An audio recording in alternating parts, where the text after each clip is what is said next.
Mardi 15 juin 2021, France 3 rediffusera le téléfilm policier Le Mort de la plage, avec en tête d'affiche Claire Chazal.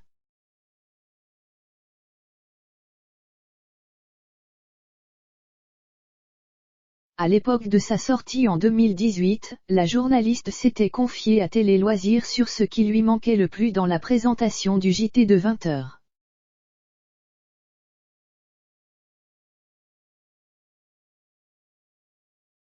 Si certains Français l'ignorent, Claire Chazal a joué dans une quinzaine de films au cinéma et 3 téléfilms diffusés à la télévision entre 1995 et 2018.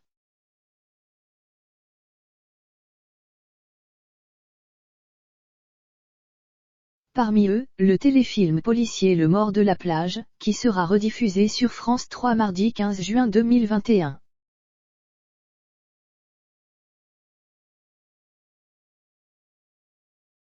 Dans le téléfilm, la brillante journaliste et ex-compagne de Patrick Poivre d'Arvor incarne le rôle d'Evelyne Leroy-Vidal, une députée maire d'un village dans lequel un GI, encore vêtu de son uniforme, a été découvert mort sur la plage.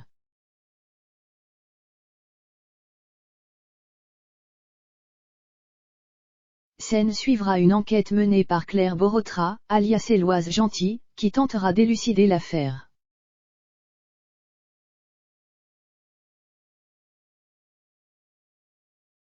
À l'époque, la maman de François Poivre d'Arvor s'était confiée à Télé Loisirs sur son départ du journal télévisé de 20h 3 ans plus tôt.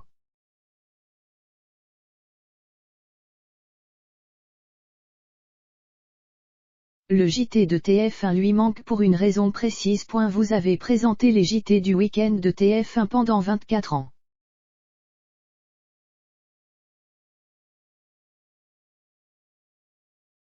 Cela vous manque-t-il, ont demandé nos confrères de Télé Loisirs. Une question à laquelle Claire Chazal a répondu sans rougir, parfois, dans les moments intenses en politique ou sur le plan international.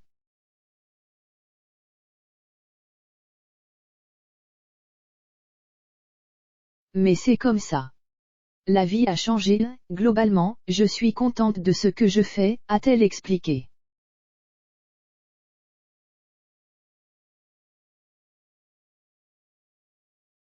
Et ce n'est pas la première fois qu'elle évoque ses remords quant au JT de TF1. En janvier 2019, face aux caméras de 50 minutes Inside, Claire Chazal avait confié ceci: « Ce qui me manque un peu, c'est le direct », avait-elle glissé.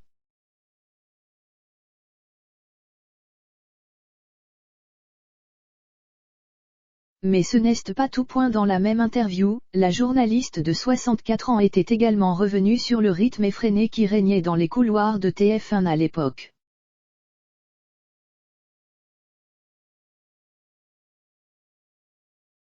Une course après le scoop qui a laissé un grand vide derrière elle, mettre en perspective des sujets, de compléter, d'ouvrir des dossiers, de trouver de bons invités.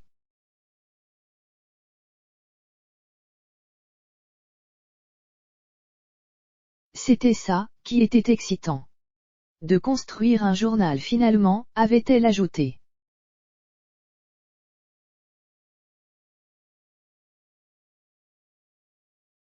Un travail journalistique qu'elle peut désormais développer dans son émission quotidienne Passage des Arts, sur France 5 ou encore dans Soyons clairs, diffusée chaque samedi sur France Info.